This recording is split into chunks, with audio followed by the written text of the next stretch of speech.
today, and she said, I don't know what to do, and she said, why don't you write a haiku about turning 31? And some people who went to various events with us know I'll write haikus for things. And she says, superpower, just do it. I'm like, okay, this is good. So this morning I'm sitting down and I'm trying to write a haiku about turning 31. And I was like reaching, kind of figuring it out, and I could not write a haiku about turning 31. But last night I did watch some great Carl Sagan documentaries, and I just had a lot of deep thought. And this morning I sort of decided to tap into that mind state and try and write something for you guys. So this morning I wrote this, and I had a visual prop. Which Sarah can take home if she wants. Where's Sarah? Oh, there. These will make sense. Oh, wow. Do you want some in the bowl? Lovely assistant. Oh, can you take these though? Yeah, I was there. I was like, yeah, I was just like, so.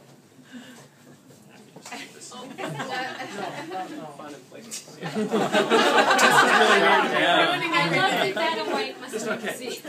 So, anyway, so it's a little rough because I haven't really memorized it. It's called Moonshot.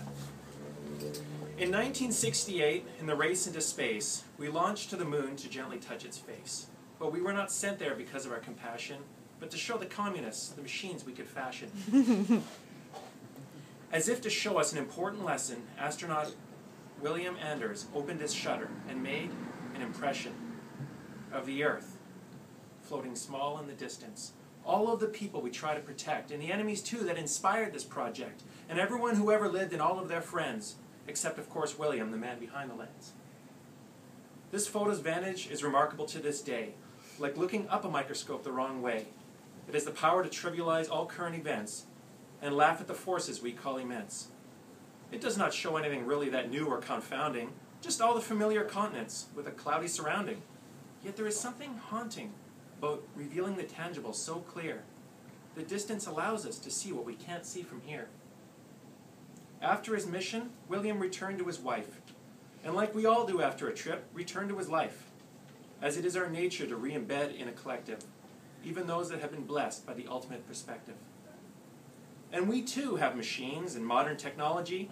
We've all packed our bags for a new anthology, on trains and planes and automobiles and smelly camels and broken spoked wheels. Our time to dot the map always reveals new friends and textures and smells and meals. When we return, we are wiser, and we share trinkets from abroad and what we discovered there. There's something else we return with that we can't quite explain. Something we've learned since we got onto that plane. The natural effect of wading into the human race. Our own reflections from an unfamiliar place.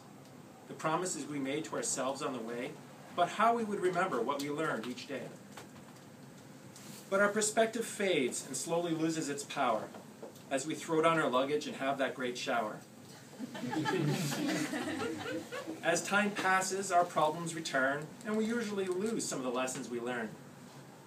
Now, none of us will get a chance to photograph Earth from a shuttle, but our travel of this world is important, just more subtle.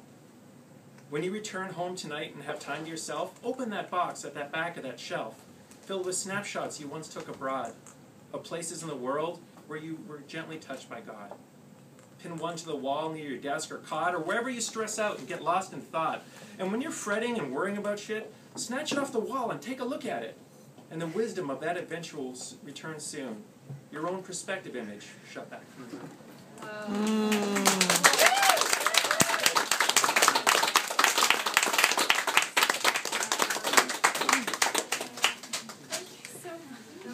that was amazing. You just wrote that on the fly.